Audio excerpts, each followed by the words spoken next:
नमस्ते दोस्तों, मैं आ चुकी हूँ आगे की कहानी लेकर। इसके पहले प्लीज़ मेरे इस चैनल को सब्सक्राइब जरूर कर लें ताकि हमारी इस कहानी का आने वाला पार्ट आप तक खुद पहुँच जाए। तो आइए देर नहीं करते हैं, इस कहानी को आगे बढ़ाते हैं। तो दोस्तों, पिछले पार्ट में हमने सुना था प्रिया और करण जैसे ही कॉलेज से वापस आते हैं, प्रिया की नज़र करण की बालकनी में पड़ती है। वहाँ सुहानी काफ़ी उदास और नाराज होकर बस प्रिया को ही देखे जा रही थी। पर प्रिया ने काफ़ी गुस्से से सुहानी को देखा और फिर चुपचाप घर के अंदर चली जाती है। प्रिया का आज का बर्ताव भी सुहानी को थोड़ा अजीब लगा। वो और भी ज़्यादा उदास हो जाती है। उसके बाद अपने कमरे में चली जाती है। सुहानी सारे काम से फ्री होकर वह फिर से एक दो बार बालकनी में भी आती है ताकि वो प्रिया को देखे और उसे थोड़ी बातें करे। पर प्रिया तो एक बार भी बालकनी में आती ही नहीं। ऐसे ही फिर कल की तरह रात हो जाती है और रात के 11:30 बज जाते हैं। प्रिया का मन आज भी नहीं मान रहा था और सुहानी की कॉल का इंतजार करने लगती है। प्रिया बार बार अपने फ़ोन को ही देख रही थी कि कब सुहानी उसे कॉल करे और वो उसे थोड़ी सी बातें करे और उसे डांट सके, पर सुहानी का कॉल नहीं आता। प्रिया का आज का इंतज़ार भी करना बेकार चला जाता है। उसकी उम्मीदें आज भी टूट जाती हैं। जब प्रिया समझ जाती है कि अब सुहानी कॉल नहीं करने वाली, तो वह चुपचाप सो जाती है। इधर सुहानी भी प्रिया का बालकनी में इंतज़ार कर रही थी कि किसी तरह प्रिया एक बार भी बालकनी में आ जाए तो वह उसे सारी बातें समझा दे। पर प्रिया की उम्मीदें तो टूट चुकी थी। इस वजह से प्रिया चुपचाप अपने कमरे में सो जाती है। इधर जब सुहानी को भी लगा कि प्रिया बालकनी में नहीं आएगी, हो सकता है वो सो गई हो, तो उसका भी मन टूट जाता है और वो भी बेचारी चुपचाप सोने चली जाती है। अगली सुबह प्रिया अच्छे से तैयार होकर अपने दरवाजे पे ही खड़ी होकर करण का इंतज़ार कर रही थी। करण 10 मिनट बाद आता है, पर इस 10 मिनट के बीच कई बार प्रिया की नज़र सुहानी के बालकनी में जाती है, पर सुहानी आज बालकनी में आती ही नहीं। क्या हो रहा है? तुम क्या सोच रही हो? मैं तुम्हारे सामने खड़ा हूँ और तुम इधर उधर देख रही हो। चलना नहीं है क्या? नहीं, ऐसी बात नहीं है। चलो, वैसे तुमने आने में काफ़ी लेट कर दी करण। क्या करूं, जानती हो ना मैं कितनी भी जल्दी उठने की कोशिश करता हूँ, उठ ही नहीं पाता हूँ यार। पता नहीं कैसे तुम्हारी नींद पूरी हो जाती है और तुम जल्दी उठ जाती हो।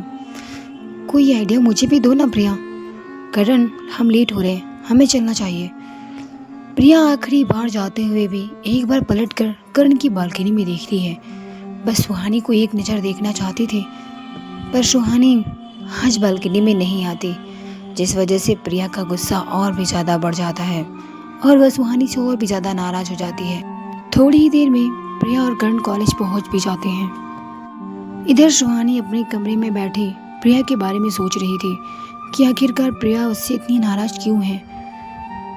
मुझे देखना भी नहीं चाहती, मैंने ऐसा क्या कर दिया है? और एक तो उसका नंबर भी मेरे फ़ोन में नहीं कि मैं उससे बातें कर सकूं, पूछूं कि आखिर वो क्या चाहती है मुझसे। मुझे ऐसे देखकर भी अनदेखा करना, ये कहाँ का रूल है? मैं उसे एक झलक देखने के लिए तरस आ रही और वो है कि मेरी तरफ देखना भी नहीं चाहती।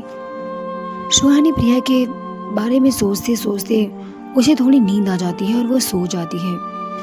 जब करण और प्रिया कॉलेज से वापस आते हैं, तो वापस आते वक्त भी प्रिया करण की बालकनी में देखती है।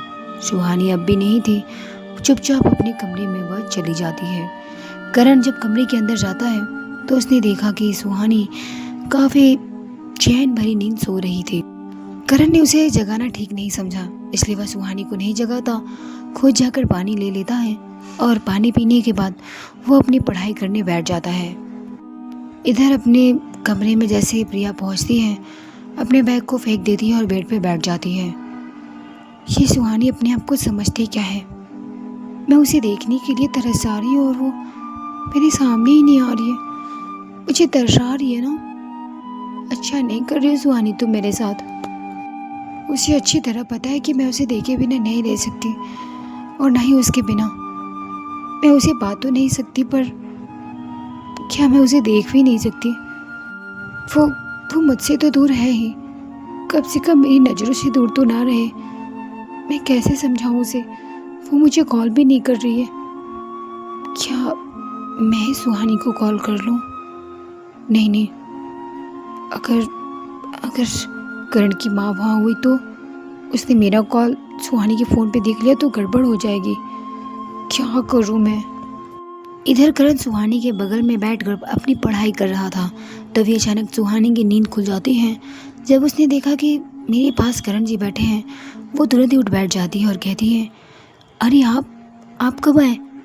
आपने मुझे जगाया भी नहीं। कोई बात नहीं, मैं तो चुपचाप पढ़ाई कर रहा हूँ। तुम इतनी अच्छी सो रही थी कि मैंने तुम्हें जगाना ठीक नहीं समझा। तुम सो जाओ, मुझे कोई प्रॉब्लम नहीं है, मैंने पानी भी पी लिया है। पर आपको मुझे जगाना चाहिए था। अच्छा, वो क्यों? ओफो, आप तो बेकार में ही सवाल कर रहे हैं। अगर जगा दिया होता तो कम से कम मैं आपको पानी तो ला कर दे सकती थी ना। पानी तो मैंने पी लिया। ठीक है, मैं नीचे जा रही हूँ, मुझे थोड़ा काम है। ऐसे कहाँ जा रही हूँ, इधर आओ।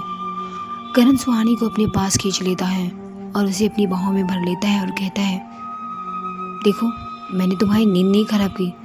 इसका ये मतलब नहीं कि तुम मुझे छोड़कर चली जाओगी। अभी कुछ समय तक तुम्हें मेरे पास बैठना चाहिए। करण जी, मुझे काम है, वैसे ही लेट हो चुका है। अच्छा ठीक है, चली जाना, पर एक किस तो दे के जाओ। किस? तब सुहानी करण की गालों पे किस कर देती है और फिर वहाँ से जाने लगती है।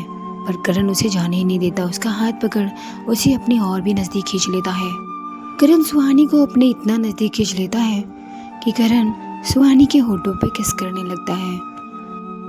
जैसे ही करण सुहानी के होठों पे किस करता है, सुहानी को प्रिया की याद आ जाती है और उसके चेहरे पे खुशी की बजाय थोड़ी उदासी आ जाती है और उसकी आंखों में आंसू आ जाते हैं। करण सुहानी की आंखों में जैसे ही देखता है, उसने देखा कि सुहानी रो रही है, तो वो सुहानी को तुरंत छोड़ देता है और हल्का सा पीछे हटते हुए कहता है, क्या हुआ? तुम्हारी आंखों में आंसू? तुम रो क्यों रही हो? क्या मैंने जो भी किया तुम्हें अच्छा नहीं लगा? नहीं नहीं, ऐसी बात नहीं है। फिर क्या हुआ? नहीं, कुछ नहीं हुआ, वो मेरे सर में थोड़ा दर्द था, इसलिए आँख से आंसू निकल आए। सो के उठी हूँ ना, इसलिए बहुत भारी सा लग रहा है। अगर ऐसी बात हो तो लाओ, मैं थोड़ा सा मालिश कर देता हूँ, तुम्हें आराम महसूस होगा। अरे नहीं नहीं, मैं ये गलती बिल्कुल नहीं कर सकती, आपसे अपना सर मालिश करवाऊँगी। नहीं, ऐसा नहीं हो सकता, आप मेरे पति परमेश्वर हैं और मैंने सुना है अपने पति परमेश्वर से ऐसा कोई काम नहीं करवाना चाहिए जिससे पत्नी को पाप लगे। अच्छा, ये कौन सी किताब में लिखा हुआ है? मुझे लेट हो रहा है, ठीक है, छोड़िए, मुझे जाने दीजिए।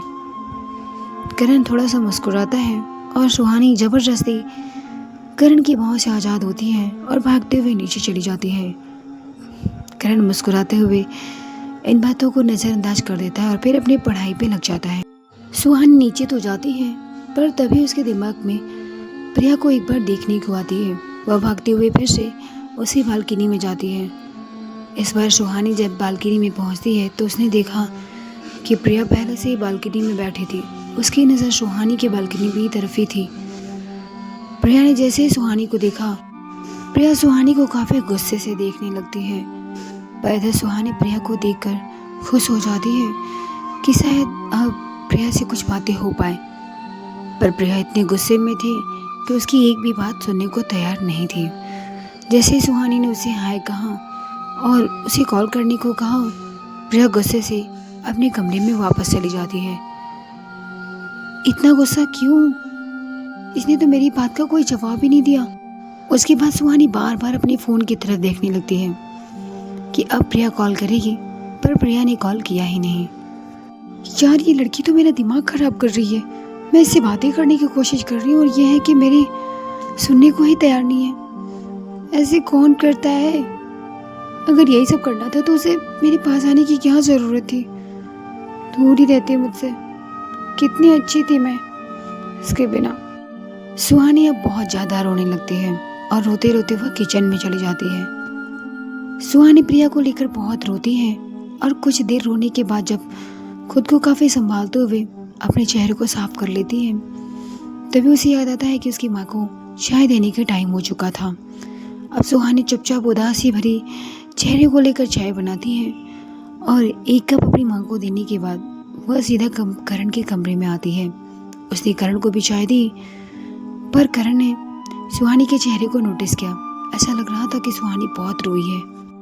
क्या हुआ सुहानी, तुम ठीक तो हो ना? हाँ, मुझे क्या हुआ है, मैं ठीक हूँ। आओ बैठो, इधर आओ। करण सुहानी को अपने पास बिठाता है और उसके चेहरे को थोड़ी ध्यान से देखता है और कहता है, ऐसा लग रहा है कि तुम ठीक नहीं हो। क्या तुम्हारी तबीयत तो सही है ना? मैंने कहा ना, मैं बिल्कुल ठीक हूँ। आप चाय पी लीजिए, मैं जाती हूँ नीचे, मुझे खाना बनाना होगा, शाम भी काफ़ी हो चुकी है ना। ठीक है, पर सुहानी अगर कोई प्रॉब्लम है तो मुझे बता सकती हो। मैं तुम्हारा पति हूँ, मैं तुम्हारी हर परेशानी में साथ दूंगा। ये मैं तुमसे वादा करता हूँ। अगर तुम किसी परेशानी में हो तो बस एक बार मुझे बता कर तो देखो। सुहानी एक बार के करण की आंखों में देखकर कुछ सोचने लगती है और मन ही मन कहती है, क्या बताऊँ आपको? ये बताओ कि मैं आपसे प्यार नहीं करती, मैं प्रिया से प्यार करती हूँ और प्रिया है कि मुझसे बात ही नहीं कर रही है। क्या बताऊँ मैं आपको? सुहानी ये सारी बातें मन ही मन कहते हुए फिर करण से कहती है, अगर कोई बात होगी तो मैं आपको ज़रूर बताऊंगी। मैं चाहती हूँ कि आप मेरे हर वक्त में साथ रहेंगे। सुहानी करण का हाथ पकड़ते हुए बहुत ही प्यार से कहती है, मुझे आप पर पूरा भरोसा है। अब मैं जाऊँ? ठीक है, जाओ। सुहानी किचन में खाना बनाने चली जाती है। जब खाना तैयार हो जाता है, सुहानी ने सबको खाना खिलाया और खुद भी खाया। उसके बाद वो अपने कमरे में जाती है, फिर अपने पति के साथ बैठकर वो भी खाना खाती है। करण खाना खा लेता है, उसके बाद सुहानी भी खाना चालू कर देती है, पर उसके ख्याल में बस प्रिया ही बसी थी। करण सुहानी से कितनी सारी बातें कहे जा रहा था, पर सुहानी है कि प्रिया के ख्यालों में खोई थी। तभी करण सुहानी से कहता है, सुहानी कहाँ खोई हो तुम? कहीं नहीं, मैं ये तो यही हूँ। अगर तुम यही हो तो बताओ, मैंने तुमसे क्या कहा? क्या कहा आपने? देखो, मैंने तुमसे इतनी सारी बातें कह दी और तुम वो भी कह रही हो क्या कहा मैंने? सुहानी कहाँ हो तुम? प्लीज एक बार और कहिए ना।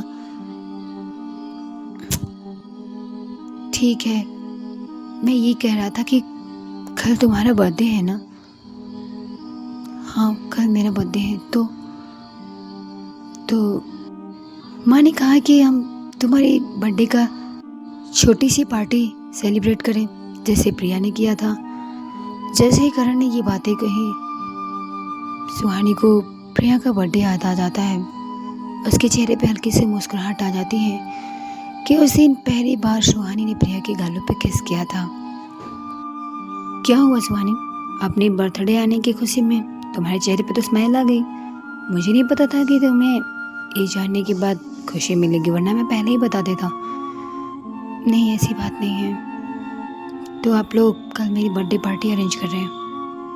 क्यों नहीं, तुम्हारे लिए तो इतना कर ही सकते हैं ना। सुहानी हंसने लगती है। उसके बाद करण के पास आकर कहती है, आपको मेरा बर्थडे कैसे पता चला? मेरी शादी का पहला साल है और पहला बर्थडे भी है। आपको कैसे पता चला कि कल मेरा बर्थडे है? मैंने तुम्हारा कार्ड देखा, ID card, date of birth देखने के बाद पता चला कि कल तुम्हारा बर्थडे है। काफी स्मार्ट हैं आप। क्यों नहीं हूँ? जिसकी पत्नी इतनी स्मार्ट हो, मुझे तो स्मार्ट होना ही चाहिए था। करण हंसते हुए सुहानी को अपनी बाहों में भरता है और उसे अपनी बाहों में लेकर सो जाता है। इधर रात के जैसे 11:30 बजते हैं। प्रिया एक आखिरी बार अपना फ़ोन उठाकर देखती है। उसे उम्मीद तो नहीं थी कि सुहानी आज कॉल करेगी और उसका उम्मीद टूटना जायज़ था। सुहानी आज भी उसे कॉल नहीं करती, फिर भी उसे नींद ही नहीं आती। रात के 2 बज जाते हैं और वह सुहानी के कॉल का इंतज़ार करती ही रहती।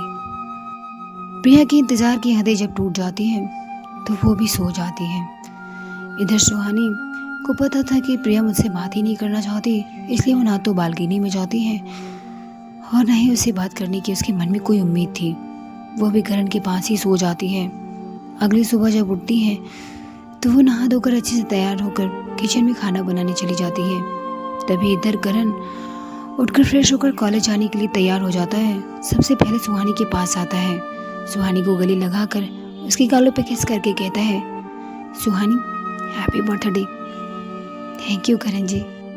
अच्छा मैं चाहता हूँ, ठीक है, अभी प्रिया को भी बुलाना है, लेट हो जाऊँगा। ठीक है आप जाइए। इधर जैसे ही करण प्रिया के घर पहुँचता है, उसने देखा कि दरवाजे पे प्रिया आज थी ही नहीं, तो वो घर के अंदर चला जाता है। प्रिया कहाँ हो तुम? करण जस्ट 2 मिनट इंतजार कर लो, मैं भी तैयार हो रही हूँ। क्या कर रही थी तुम, अब तक रेडी नहीं हुई?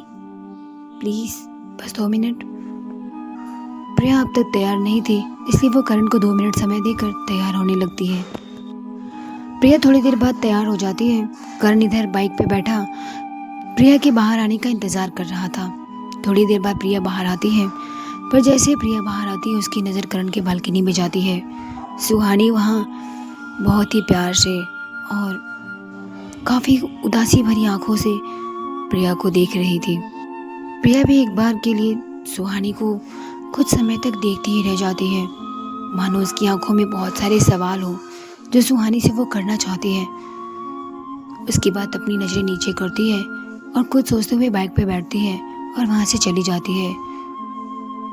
सुहानी सोचने लगती है कि प्रिया ने कोई भी रिएक्ट नहीं किया, ना हाय किया ना कुछ, चुपचाप चली गई। कुछ देर तक सुहानी उदास तो रहती है, तभी वो अचानक उसके दिमाग में आता है, आज तो मेरा बर्थडे है, आज प्रिया मेरे घर मेरी बर्थडे पार्टी में तो जरूर आएगी। ये सोचकर वो बहुत खुश हो जाती है।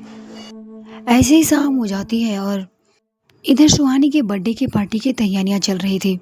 तभी करण अपनी माँ से कहता है, माँ मैं प्रिया को बोलकर आता हूँ कि वो शाम को मेरे घर आ जाए अपनी माँ को लेकर। रुक जाओ करण, तुम प्रिया के घर नहीं जाओगे। क्यों माँ? क्योंकि प्रिया के घर मैं जाऊंगी, तुम जाकर बहू के साथ पार्टी की तैयारियां शुरू करो। अच्छा ठीक है माँ, और प्रिया से कह देना थोड़ी जल्दी आएगी। ठीक है। इधर करण की माँ प्रिया के घर जाती है और सीधा प्रिया की माँ से मिलती है। प्रिया की माँ से जो भी बातें करती है, पर इतना ज़रूर कहती है, आप पार्टी में ज़रूर आइएगा और जल्दी आइएगा। पर करण की माँ ने एक बार भी प्रिया का नाम ही नहीं लिया। उसने ये नहीं कहा कि प्रिया को भी लाना है। प्रिया वही सामने खड़ी सब कुछ सुन रही थी। तभी अचानक जब करण की माँ वहाँ से जाने लगती है तो करण की माँ की नज़र प्रिया पे पड़ जाती है। वह प्रिया के पास आती है और कहती है, प्रिया भूल कर भी मेरे घर मत आना। ये मत सोचना कि अगर पार्टी है तो मैं तुम्हें बुलाने आऊँगी। नहीं, मेरे इस घर के पार्टी में और मेरे घर में तुम्हारे लिए कोई जगह नहीं है। प्रिया तुमने सुना ना मैंने क्या कहा? तुम्हें मेरे घर नहीं आना है किसी भी कीमत पर। चलती हूँ मैं। प्रिया करण की माँ की बातें सुनकर परेशान हो जाती है कि उन्होंने मुझे बर्थडे पार्टी में आने से मना कर दिया। वो थोड़ा टूट तो जरूर जाती है, पर तभी उसे ख्याल आता है, मैं पार्टी में जाकर क्या करूँगी? सुहानी तो मुझसे बात ही नहीं करना चाहती है। अच्छा हुआ कि उसकी माँ ने मुझे मना कर दिया। इधर प्रिया की माँ भी मन ही मन सोच रही थी कि करण की माँ ने एक बार भी प्रिया को आने को नहीं कहा। वह उसके सामने से गुजर गई पर उससे कुछ कहा ही नहीं। शाम को पार्टी शुरू हो जाती है। इधर करण प्रिया का इंतजार कर रहा था। सुहानी की भी आंखें बार बार दरवाजे के पास ही जा रही थी कि अब प्रिया आएगी। सारे मेहमान आ जाते हैं पर प्रिया आती ही नहीं। तभी करण अपनी माँ से कहता है, माँ प्रिया अब तक क्यों नहीं आई? मुझे क्या पता, आ जाएगी, तू केक काटना, देख बाकी मेहमान इंतजार कर रहे हैं, सभी को अपने घर भी तो जाना है ना। नहीं माँ, जब तक प्रिया नहीं आएगी ये केक नहीं कटेगा। करण तुम जिद करना बंद करो और चुपचाप से केक काटो। जब करण ने देखा कि माँ काफ़ी गुस्से में है तो मजबूरी में आकर वो प्रिया का इंतज़ार करते करते थक जाता है। उसे हार कर केक काटना ही पड़ता है। इधर केक कटने के साथ साथ ही सुहानी की उम्मीदें भी टूट जाती है। उसे लगा था कि प्रिया आएगी पर प्रिया नहीं आई। केक तो कट चुका था पर पार्टी अभी चल रही थी क्योंकि वहाँ खाने पीने का भी प्रोग्राम किया गया था। सुहानी ने देखा कि पार्टी में प्रिया की माँ भी आई हुई थी। अब उसके मन में ख्याल आता है प्रिया इस वक्त घर पे अकेली होगी। उसकी माँ जी भी मेहमानों को खाना खिलाने में लगी हुई हैं, जिसका फ़ायदा उठाकर वह घर से बाहर चली जाती है। सुहानी सीधा प्रिया के घर जाती है और उसके दरवाजे पे नॉक करती है, पर उसका दरवाज़ा तो पहले से ही खुला हुआ था। डायरेक्ट वो घर में चली जाती है। घर के अंदर जाते ही सुहानी की नज़र प्रिया पे पड़ जाती है। प्रिया अचानक सुहानी को देखकर हैरान हो जाती है और अपनी जगह से उठ खड़ी होती है। तो दोस्तों, आगे की कहानी हम अगली पार्ट में जानेंगे। इसके लिए हमारे चैनल को सब्सक्राइब जरूर कर लें। प्लीज़ हमारे हर वीडियो को लाइक भी ज़रूर करें।